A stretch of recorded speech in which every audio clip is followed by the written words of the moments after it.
Welcome, everyone. I'm Cindy Myers at yourenergyhealer.com. And tonight's webinar is on animals and emotions. And I thought I would talk tonight about weather because a lot of us are having crazy weather these days. And seasons can impact our pets just like it does us. Storms, of course, we can have storms throughout the year depending on what part of the country or world you live in. It can be different seasons have crazier weather than others. And I found that some of our pets kind of follow a trend kind of not too different than ourselves. In some cases, it's worse than us because they don't understand when storms happen, what's going on. They just hear weird noises. I think some are more sensitive to the barometric pressure than others. And some may have a harder time in, it's kind of like school when we had rainy or snowy days and we had to be inside more, and we just get antsy and amped up and don't have a place to burn off that energy. And so it, I know any of you who are or used to be teachers, kids can be more of a handful, right? The behavior comes out more during that time because they just can't get outside to play as much. Well, that could be true with our pets as well. So I thought we'd talk about that and things we can do for them. Before I get going, if you believe your pet is having a medical emergency, please call your vet. But what I can do for them is provide energy support to help their natural healing abilities to work alongside with the vet care. And then for aggressive animals, I do insist that you work with a certified and preferably a trainer that knows a lot about aggressive animals, because it's just not enough to just clear the trapped emotions. We have to teach them a different way of being. And so the aggression can be, the aggression just needs to be trained. They need to learn a different way because they're not going to automatically know what to do even after I clear the trapped emotions. And I'm not a certified trainer. So it's really important that we work as a team. Okay, I think I'll talk more about myself as I weave it into the conversation. But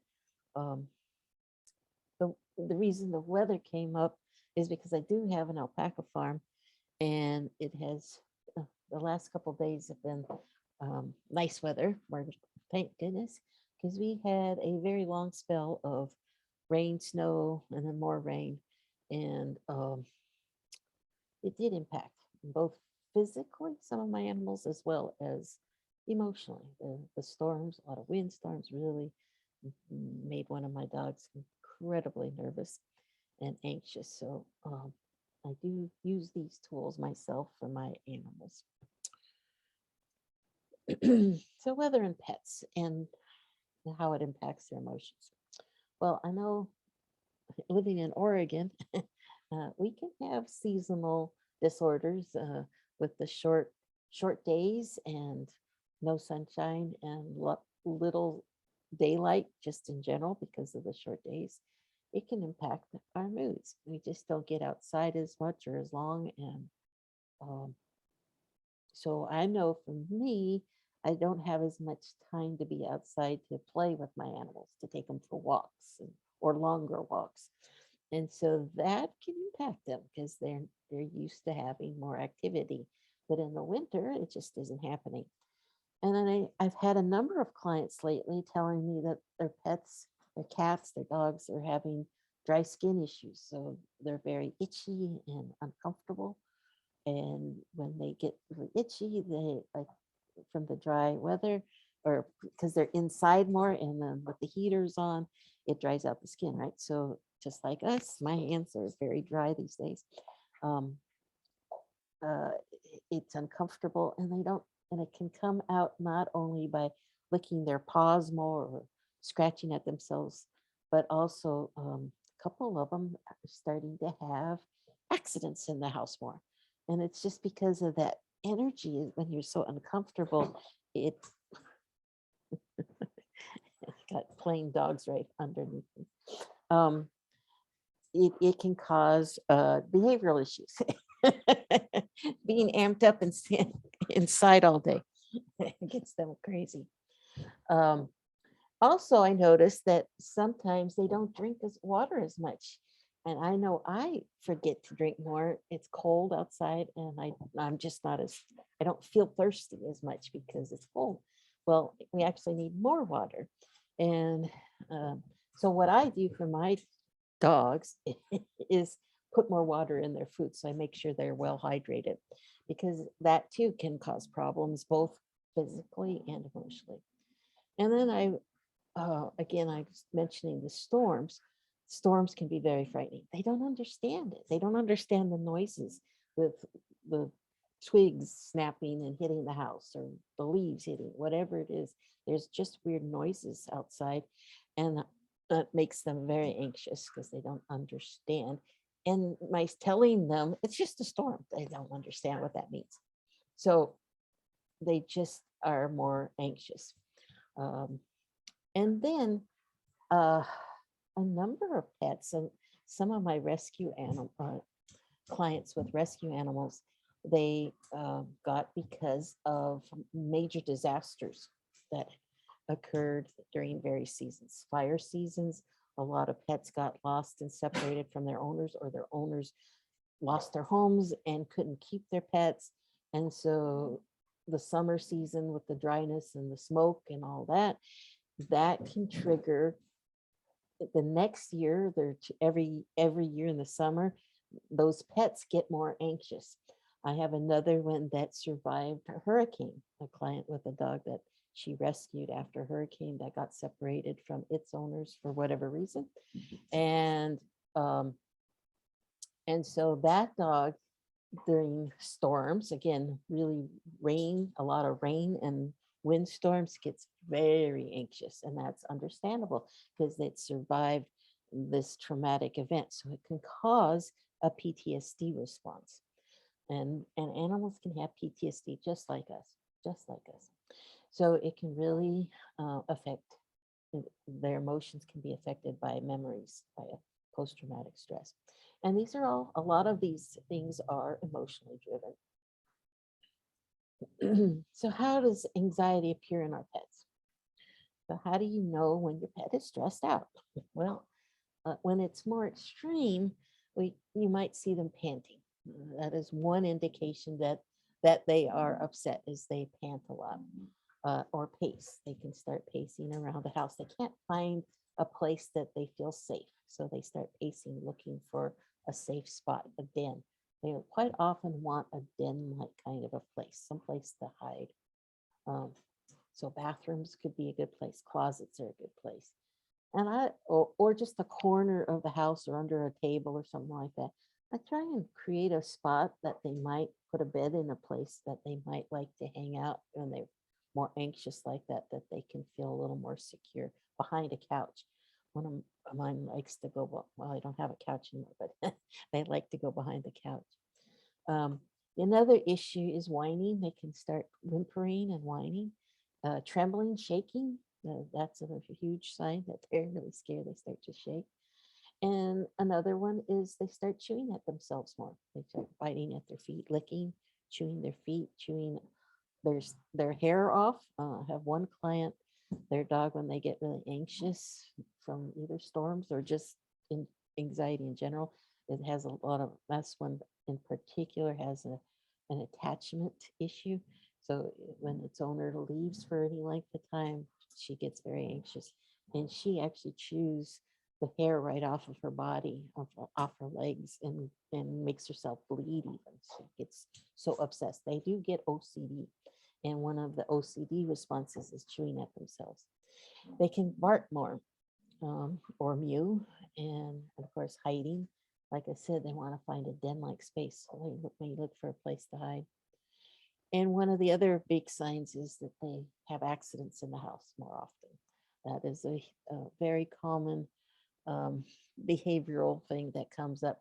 Have to be careful that because it also can be indication of a physical issue, but quite often, if you rule out that there's anything physically wrong with your vet, then it's usually an emotional trapped emotions have built up and they just have to pee in the house or poop. So clearing trapped emotions, that's my go-to. You know, if you, I know I feel helpless when I see my animals and they just, they can't, I can try to describe it to them with my communication skills, but you know what, when they're so afraid, they can't hear anything. They really can't. And so I get it when when we can't, when our pet is trying to communicate to us what's going on. But if you know, if you've ever been upset about something and you're not even sure why you're upset, you know, you don't know why you're anxious or worried, and somebody says, well, what's wrong? And you go, I don't know, I just feel crappy, or you know, I don't understand what's going on. And we don't always have the verbal language for it. Well, they too don't know why they're so anxious and upset. They just know they are. So my go-to with pets a lot of times at this early stage of working with them is just getting rid of the trapped emotions, because they and we don't have the language yet, but I do know that there's trapped emotions going on in there. And so getting rid of some of the built up trapped emotions is really important. Just start there, and then we can maybe get some communication going on with them. So that's always my starting point and my go-to. And and this is actually something you can do for your pet, even if you don't have to be an expert animal communicator and intuitive healer. We can just know that, you know what, I can see they're anxious. I can see they're upset, especially in the midst of a storm. If they're shaking and quivering like that, I can tell they're in a panic. So I'm just going to say, release panic. And I do that with my aunt, with especially my girl that's having a field day behind me. You want to release panic, release fear. And you just say that mind, in your mind, not necessarily out loud, just think it to them, saying, I'm releasing your panic and releasing your fear. And just keep saying it over and over. And then I said, once I say that a number of times, I want to replace it with what we do want, which is peace and calm. So I like to use peace and calm at times like that instead of other emotions, nice high frequency emotions that I like to balance and tune to. Because this is what we're trying to give them, is a sense of peace and calm, right? That they're safe, they're okay. So I want to replace it with peace and calm. And it really does work. And again, you don't have to be an expert, because you're tuning yourself. We're all little mini radars. So by just thinking that yourself, you're tuning yourself to that frequency of peace and calm, and it radiates out to your pet, because we're little radars. So we're transmitting out that frequency of peace and calm, and they pick that up intuitively. It works on my alpacas, my males, that occasionally will fight with each other. And if they're in that anger state, if I release, and I say release anger and replace with peace and calm, and I quickly just send out peace and calm to them, 9 times out of 10, they stop fighting almost immediately. They prefer, it feels much better to go to the peace and calm state. It feels so much better. And so they will tune to that and go, oh, that feels so much better than the anger stuff, the conflict, right? So let's release. And you can do it. You don't have to be an expert. Now, it's more fine tuning to go to specific emotions. But when you see them just anxious and upset, you just release panic, release fear, and then replace. Okay. So that's one of your big, I just went ahead and told you the tip right there. And I just want to, and also breathe when you're doing that, because that really helps, because that's going to calm your emotions down, which I need to do right now while these knuckleheads behind me are having a grand old time, so that I can concentrate, keep breathing. And then, but the other thing I like to do is just stop and enjoy being with them.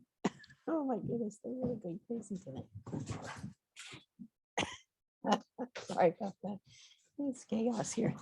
All right, so I'm going to go into the quick clip with some of my packages here. So if you would like services and need support, I recommend the Quick Cleanse package. It includes 4 15-minute phone sessions with me. We clear trapped emotions and balance your pet's energy. I communicate with your pet to help reduce their fears and improve behavior. And we also support any physical issues that might be going on. And I want to share with you, this month is my birthday month. And so I decided to do something different I haven't done before. And so this month during these webinars and various events, I'm going to do a drawing of a complimentary session with me. So somebody here tonight is going to get a free session with me. And I'm going to keep doing those throughout the rest of this month. So just to help party. So we will do that later. And then for speaking of future events, this Saturday I have a healing circle at noon Pacific time. And then again next Wednesday is another healing circle at 6 p.m. And in 2 weeks from tonight, I'm doing the human version of my webinars, Intuitive Listening, and that will be at 6 p.m. Pacific time. And then we'll have one more healing circle at the end of the month. So apologize for the chaos here, but they had the Zoomies tonight. Oh no. So if you have any questions, I'm going to stop sharing so I can see the chat box. And let's see. Let's see, Christine. I will check momentarily if I got your email. But your question is, if kittens are taken from their mom too early when adopted, can they experience PTSD? Absolutely. That is not an uncommon problem. That is often the problem for attachment issues, is if they are removed from any animal is removed, any species removed from their mother too soon, they can have different behavioral issues. Attachment is one of them. Anxiety is a big one. Okay. I don't know if it's, yeah. So every time you leave, that can trigger a response, the fear response. So that's why they might have attachment issues. But they can also have different, I've had a number of kittens that, or cats that developed issues. Some have kind of biting issues. They can get like an OCD kind of an issue. That is not uncommon for cats. They just get kind of clingy. They have more random kind of responses that all of a sudden latch onto you or smack you or whatever. There is a different behavioral issue for dogs. They really, bark, cry, and it's usually that super high pitched, more of a panic kind of a bark. If you leave them, they get really upset. So that is unfortunately a very common issue, and more so with kittens. I don't know why people think they can take kittens away so darn early from their mothers. It's just too soon. But I've had a number of also dogs, and even horses. I've had a horse not too long ago that was probably weaned way too soon and separated from mother and had some issues. So we had to work on clearing some of that. Birth trauma is another issue. Sometimes it's they were with their mother long enough, but they had birth trauma, and that can also mess up their wiring. And that also is true for humans as well. Thank you for the earthly birthday. All right. Let me see. I have there any other questions? Not. Let me see. I have pictures. Have Ava. It's super late for Eva. Is it Eva or Ava? You can unmute yourself. I'm gonna pull up your picture of your puppy dog. I'm gonna share. And can you remind me again the name of your Your dog? Yeah, he's called Chevy. Chevy, that's right. Okay. Yeah, and he's a schnauzer, eight and a half months old. Boy's pup. Okay. Yeah, and he has some huge issues when we are leaving him, Hmm. and especially when I leave him. He's so attached to me. So if I leave the house and my husband is home, he runs back and forth and crying and barking, listening and looking for me. And if we are both leaving him, um, he start to scratch the front door, try to get out, chewing a bit on the wall and collecting my clothes. He He brings them collects out. your clothes. Yeah, he goes into the bedroom and take my clothes from wherever he finds them, and pull them out and place them at the front door. Okay. So, but mostly he's working himself up when we get back home. His energy level is so high, and the tongue is hanging out, and he has really spin himself up, and Mhm. yeah, I want Okay. to something.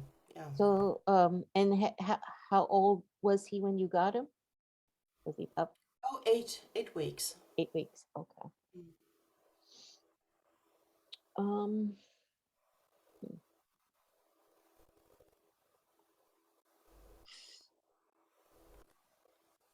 yeah, and he always been like that with you, or Since the first day. did this day? Yeah. Okay, so he really had a hard time with separating.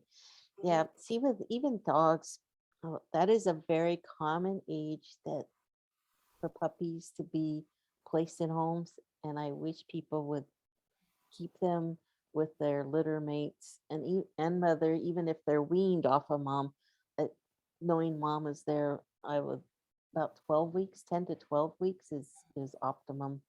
And because those few weeks extra just allows them to get in a little more security. 8 weeks, they're still a little immature, and for some, they have a harder adjustment. So I will, of course, that's closing the barn door. But for anybody looking to get a puppy, just file that away and talk to your breeder about keeping them longer, because I just find that this is not uncommon. Um, and it made a huge difference when I got my Great Pyrenees to keep him till 12 weeks with his uh, mother and litter mates longer. Um, so I'm releasing anxiety and nervousness, clearing that, confusion, clearing that, and fear, clearing that. And then focusing it on when you're going away. And one of the things that popped in my head right from the when you were talking about him, uh, I'm wondering, and the fact that he's bringing out your clothes is if a thunder shirt. Have you tried a thunder shirt with him? You know what that is? No, I don't know what that is. It's you can do it with a wrap too, but there's these. It kind of looks like a T-shirt that you put on them, Oh, and yeah, it's like a swaddling, and it yeah. secures it wraps around their chest and then underneath their bellies, and it pretty snug around their body. And there's something. It's kind of like the squeeze in a cow chute that just when you squeeze their body nice and Mm. secure like that, it's really like swaddling. It just kind of relaxes them a little bit, calms them down. And I just had a vision that that might help a little. Um, and even if you before putting it on them, like you put it on you, so it has your scent for a little Hmm. bit. That might help him as well because he's bringing your clothes, which means he wants your scent, right? So if you had it on your person or slept with it one night around you. Hmm. Of course, it's got Velcro, so you probably don't want it to get onto you, but that might help. They do work. I've used one on my girl regularly when she gets really afraid, and it does seem to help knock her down a notch. So that might be something to try. Um, in addition to kind of retrain him. And what I would do is put it on him with you while you're there, and then just step out for short periods of time, and then take it off, and then put it back on him and step out, or just leave it on him while you're there, then step out, so that he gets comfortable wearing it. That's not the new thing. Well, just only when you go out, in other words, so that he can has it on while you're in the house, but you're going in and out of rooms without him. So he gets used to wearing it also, that there's not necessarily the association that it only goes on when you go away. Then it kind of defeats the purpose. But you might see that it drops down a notch. Um, I've used essential oils too, and not sure they would help override the extreme on him as much. But hopefully, if we knock down a little bit of the trapped emotions, that will help him. Um, what else? Oh, T-touches. That's another wonderful modality. I'm not certified in T-touch, but it's a great one if you Google T-touch. T-touch for dogs, and it's Touch. I'm gonna stop the share for a second, and I'll type it into the chat box for you.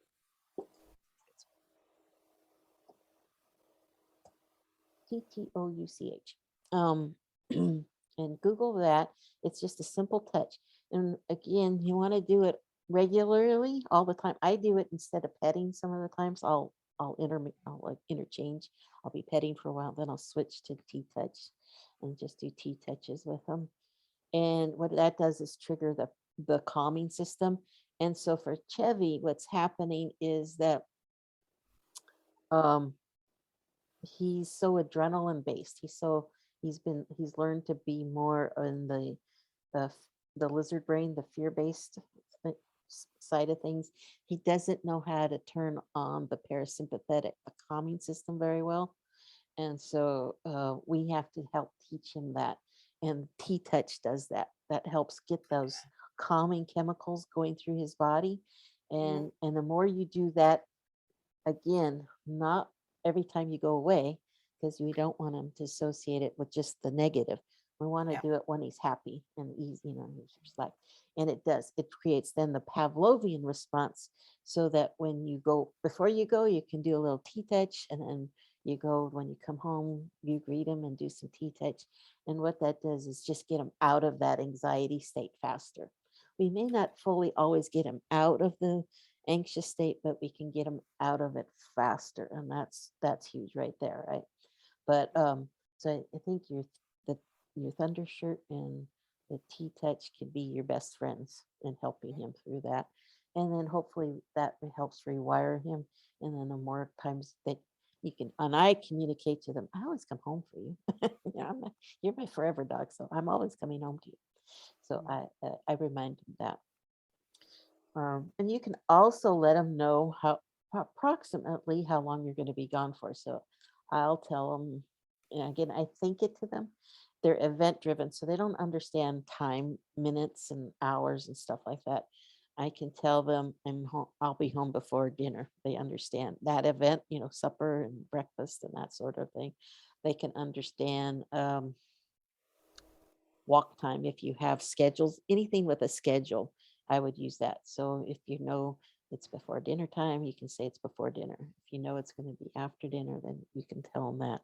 If it's going to be gone for a couple of nights, then it's 2 nighttime sleeps.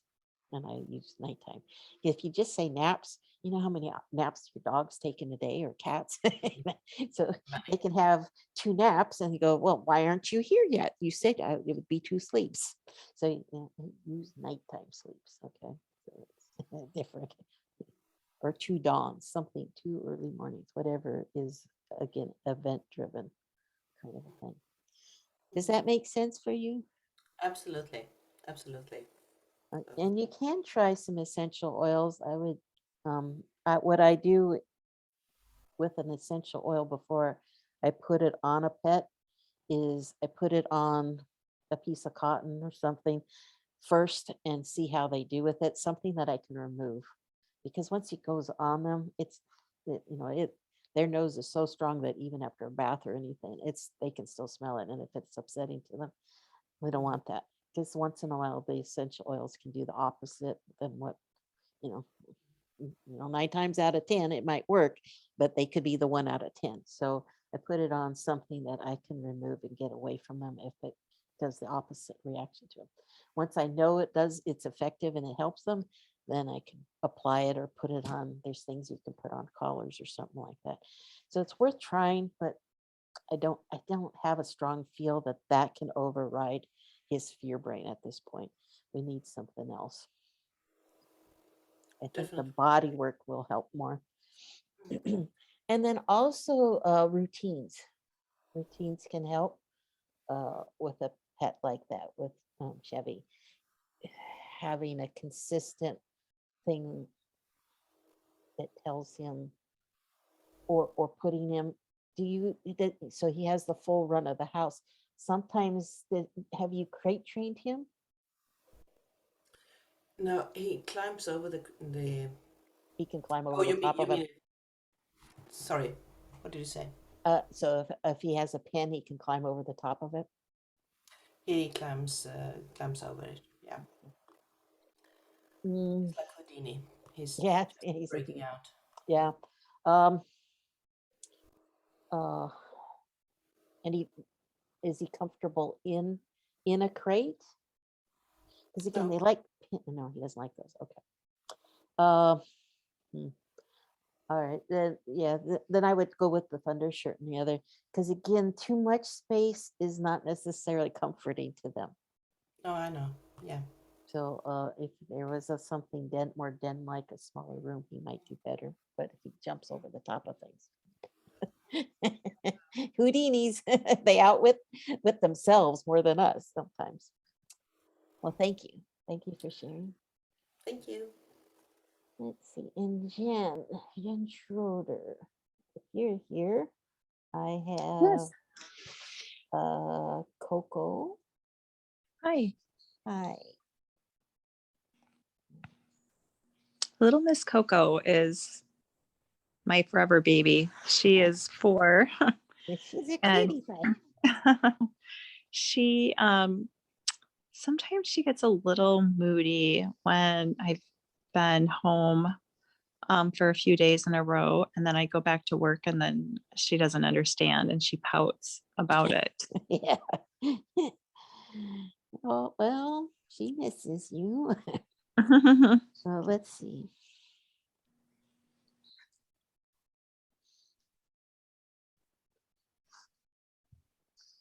Were you home more through the pandemic and now back to work, or so was she used to you? Did she get used to you being home longer, Yeah.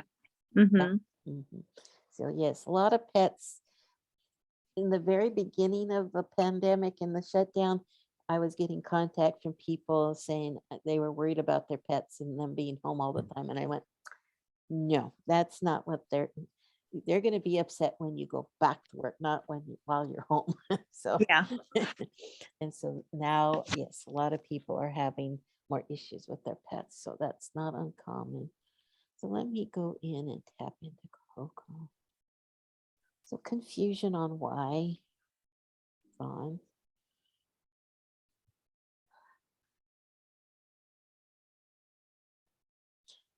Peeved. So yeah, she's a little miffed with you. Abandonment, clearing that. Is she stubborn? Hmm. Oh, yes. Clear some stubbornness. There we go. Got a nice little shift off of that one.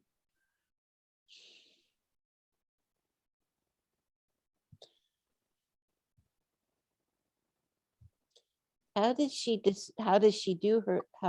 behave in her moodiness? What kind of behaviors does she demonstrate? Well, normally she's constantly by me. So if I call her over, she'll just completely ignore me. Okay.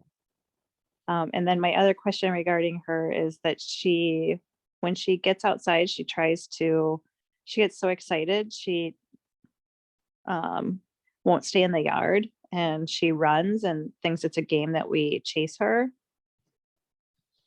Okay. And is she off leash when you do that? We keep a leash on her now because she's so fast. She'll sneak out of the house and then it's hard to catch her. So you can see in the picture, she actually has her leash on right now. Mm-hmm. Okay. So those are some training things you can do for that.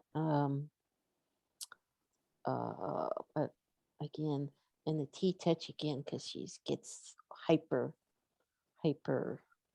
excited, and Mm-hmm. anything with the adrenaline is it's part game, but also the adrenaline is I'm not listening to you. Yeah. I just can't hear. So we need to try and get her back into her mental state a little bit, and that's Mm, using the T-touches and definitely okay. keep the leashes on her because she doesn't hear you. Or she does. Yeah. Like you said, it's combo of too much adrenaline because of the excitement, and then she's also very willful and stubborn. So Mhm. the listening piece is is the training part. We want to get her listening to you more. Is she food motivated? Oh, yeah. So one of the little tricks that I do for recalls is I just teach a simple thing like a sit or a down, but instead of handing them the treat, I toss it. And again, I make my treats really small when I'm training. It's about the size of an eraser on a number 2 pencil. It's really Okay. small. So you can have, and I do about maybe 10 treats at a time, 10, 15, no more than 15, about 10 is a good average, is one training session. And so I'll just do something simple again, especially when I'm trying to train them to hear me, because if it's too complex of a behavior, they can't. That's too hard. So I want to like a really good sit, and then I just say sit, and then I toss the treat away from them. And guess what? They want the treat again, so they go get the treat and then come back. So as they're turning to come back, I say, "Come." I put in the Okay. come. So I'm kind of setting them up to want to come back to me. And then I do a hand signal. I like hand signals because animals, again, if they're super excited, English is a second language to them, and then they can't process it and kind of figure out what we're saying. And so Mhm. body language is something they understand really well. So that's why I like hand signals. And I'll just do a hand signal. For me, come is out to the side, because if they're far away, I want them to be able to see me. So, and I Mhm. do hand touches, like where they touch my hand. So when they come, I want them to touch my hand with their nose. So, Oh, okay. so, so in the beginning though, just sit. I don't worry about it, but I'll start adding in when they come. Come. And so they see Okay. my hand, and then yay, and then sit and throw the treat again. So they just automatically want to come back to you. And then while they're on the leash and you're outside, you can start doing that same training ideas with her on the leash, and you do try and get her attention, come, and then you throw the treat away. And she just keep practicing in different locations so that she starts wanting to listen to you because you're the provider of lots of goodies and Okay. ideas. And I also, the other thing I like to train with an animal that doesn't want to pay attention to me is watch me so that they have to look at me. And so I Okay. make it a reward to look up to my face. So the treat's in my hand, and, whoop.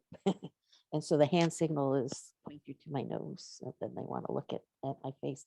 That helps distract them, hopefully, off of whatever is interesting. They'll watch me, and then you will reward when they look at me. So, and you can use the reward of a yay or letting them know that they did it right, and then they get the treat. So, I train my animals using clicker training, including my alpacas. So, it's a good method. T-Touch Clicker and training? clickertraining.com is a good training website where you can learn how to use positive reinforcement, and what the click does is just marks the behavior that you're giving them the reward for. So when they go to sit, I just use my tongue. After Okay. the dogs don't come running for a treat. What?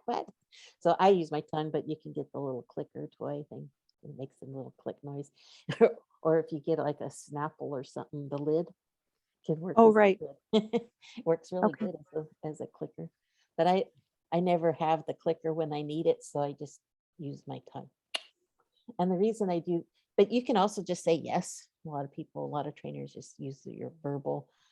I like the click because the click sounds the same all the time, whereas my yes sounds different times. So some dogs go, what did this mean? Because they Mm, don't know the word, they just know the tone of voice. So they're trying to figure out what the heck you're saying.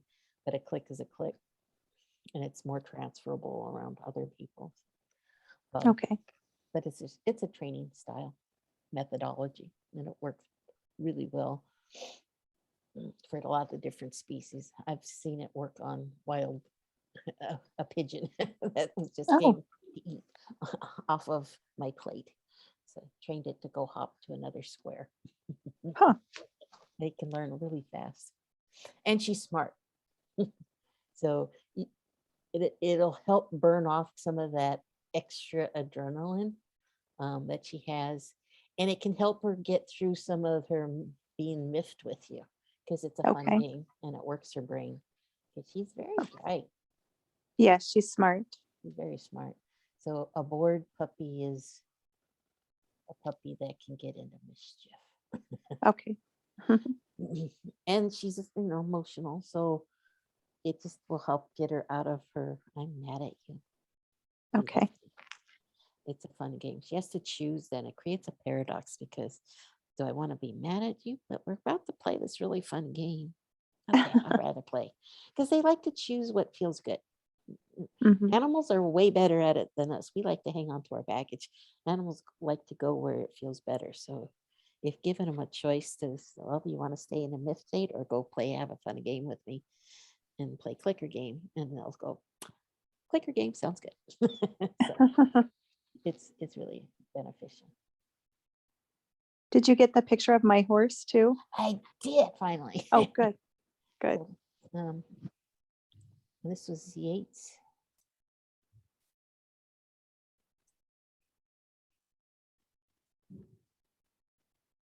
Yes. The sticky stung up. I know. Isn't that funny? So thank you for working with me to get it in the format that I could share. Oh, sure. So what's going on with Yates? So he's new to us, my daughter, and he seems to have a little bit of anxiety. We're figuring it out. Okay. Do you know about how old Yates is? I believe he's between 6 and 8 years old.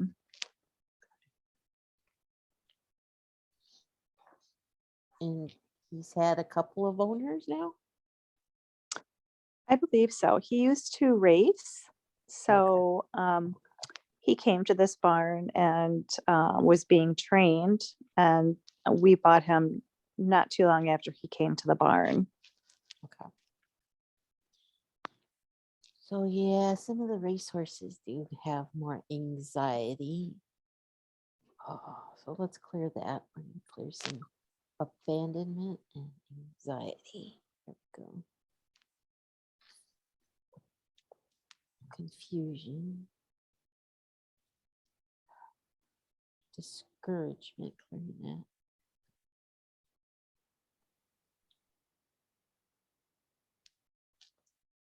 Failure, clearing that. Unsupported, clearing that. Humiliation, clearing that.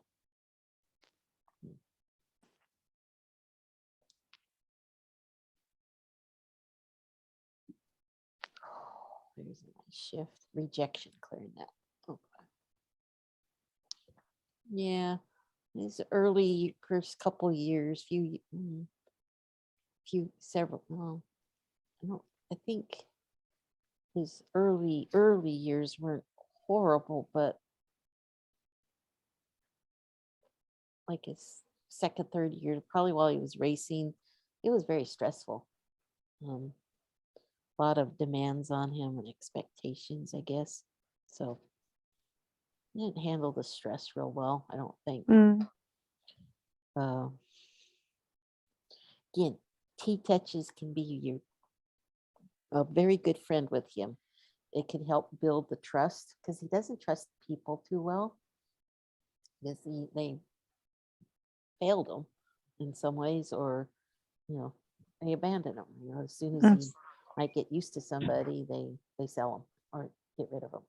So he doesn't have a whole lot of trust, and he doesn't necessarily think, why should I bond with a person if you're just gonna hand me off to somebody again?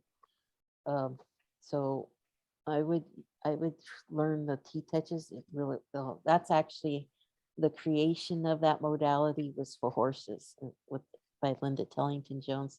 So there's some really great YouTubes and books on how she's done that, and they love it. My neighbors have had horses, and they have a little donkey. And so I worked his ears all the time, and oh, hey, he was afraid to let me touch him, and now that he lets me, he comes running over to me because he wants his ears worked, and he just loves it. And their previous horse that they had out there, a couple of horses that they've had, they start chewing their tongue and they just really get into it. And I do it on myself because they wouldn't come to me all the time. So I would sometimes do work on my own ears and send it to him. But with this guy, you can do it on him, and if you can work the ears and work the whole body. Uh, Mm. I think he had some other. I'm getting something in his right hip is off, so you might want to watch that. Right, going down his right leg, rear leg. So I'm gonna see if I can clear that real fast. Depression. And I don't know if it's. I don't know what that is, but it's in the right rear leg, and I'm feeling it in the hip region. So T touches in that part would probably feel good to help work that, and even work the tails. They love the tails. Oh, Just work their whole body. It helps get them back in a line if you work the tails. okay. But I start wherever they like it, and if they don't like it, I back off and then work towards it. Um, but they'll again, it triggers the calming system, and because it feels so good, they bond with you so much faster, and they learn to trust you. So you're offering them something that really helps them get into their bodies more, and and it feels good. So try that. Yes. That's something you can do every day. I did feel some nice shifts, but they're not all the way there. So we might need to clear a few more times to help them, but you should see improvement immediately. So right away, your next trip out to see him, you should see him be a little more responsive to you and a little more connected. And then that we can build from that. Okay. This Okay. stuff is immediate. That's what's Good. nice. It's just that some have more baggage that we have to overcome. But Uh-huh. He seems to be motivated by treats. So if we oh, give good. him treats too soon, then and we don't give him more treats, meaning we've already given him a lot, Oh, he will start to throw a little temper tantrum. oh, well, then save it for last. That's what we started to do. Do Yeah. the T touches instead. Okay. That can also be a good reward. He has to earn it, Hmm. and he has to Yeah. earn the carrots or whatever. Hmm. Last sticker. But you got two animals that have similar willfulness. They want to be the boss. Yes. So when I have that, that means guess what? There's probably something in us that we have to learn from them. And that's Oh, the gift from these animals is how do we get them to listen to us as much as them listening. Um, Normally it's the other way around, but in this case, we need to get them on the same page as us, and we learn to listen to them, but they learn to listen to us as well. in overcoming some of that stubbornness, because maybe we have a stubborn issue too, or there's. Does that sound familiar? Oh yeah. So we can work on that together with them, because they just mirror us, and they can push our buttons, and we have to learn how to work with it. And then we learn Yeah. and grow. Right. But he does have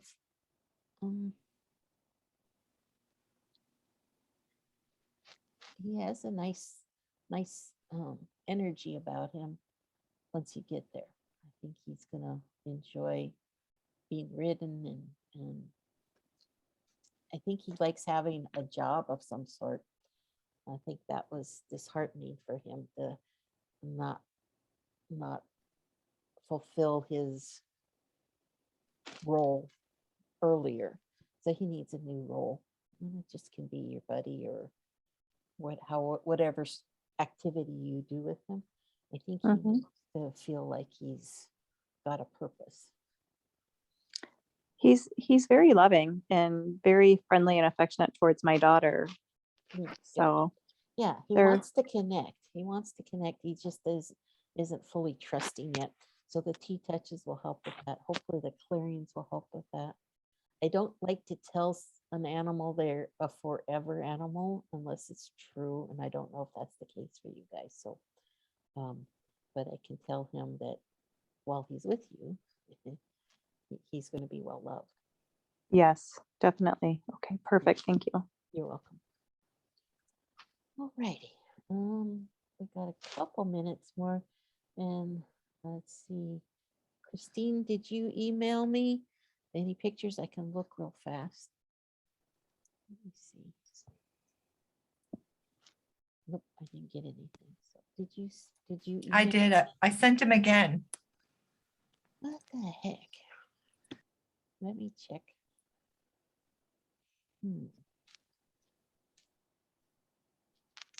I didn't get it.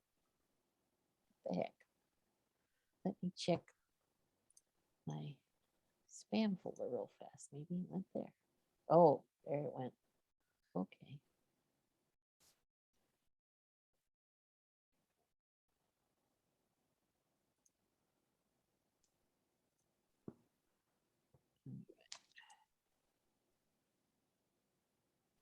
Got one up here. I don't know why it went off to the.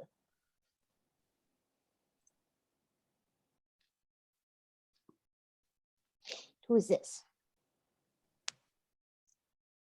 You see that, Christine? That's Mary Oliver. And Okay. Mary Oliver is the sister to Rumi. Here's Rumi. Okay. And they'll be 2 in February. Mhm.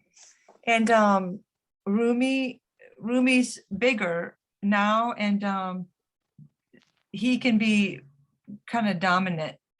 And Mary Oliver gets nervous and runs, but she also sticks up for herself, and and paws at him, and it's just that they played for so long, and I thought they were getting along and playing, but now sometimes it's more fighting. Okay. So we want a little more peace and calm between them, huh? Okay. Let's see if we can.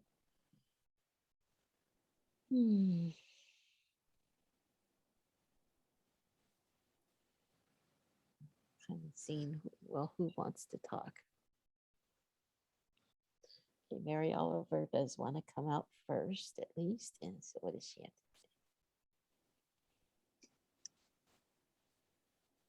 to say? But yeah, she gets irritated with him. Gonna release peeved. There we go. That's a nice shift off of her.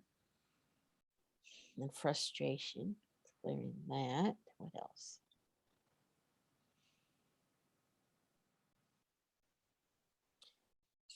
Conflict, clearing that, and anger, clearing that. So I'm gonna tell them when they kind of get in that mood with each other, just to give each other space. They don't have to be right next to each other. They can give each other a little space. It's okay. We don't all have to love each other 24/7. So if he gets on your nerves, you can find a space. And I'm now going to talk to him because he kind of acts like a little bit of a bratty brother sometimes. At least that's according to her.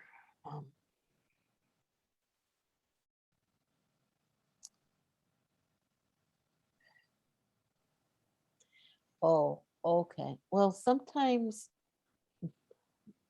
females mature a little bit sooner, and the boys are still kind of kittenish and want to play.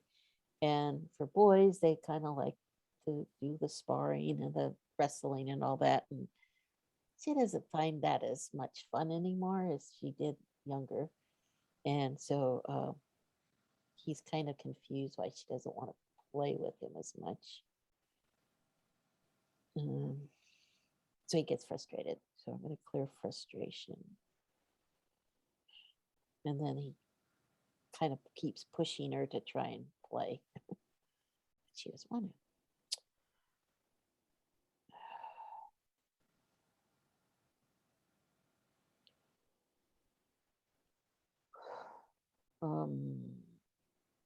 Does he play with you at all? Yeah, both of them will. Yeah, balls and yeah, and things on sticks, and Okay. he's really affectionate and purring, and he wants to be held or pet a lot. She's a little more independent. Mhm. That's that kind of maturity thing. Although it's just different personalities too. So I'm going to tell him if she doesn't want to play, that if you're around, you can be the playmate and you guys would play the game, and you can get that playful energy out with you when she's not in the mood for it. Because sometimes she's just not in the mood. So he kind of takes it personally, and then he gets mad at her.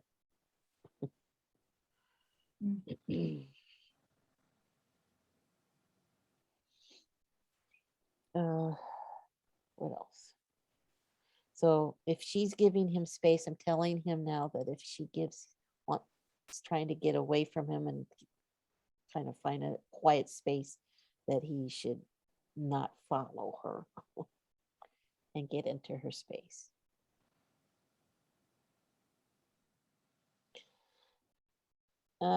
Not sure they're buying into it yet. I told him what to do. He's kind of going, but that's boring.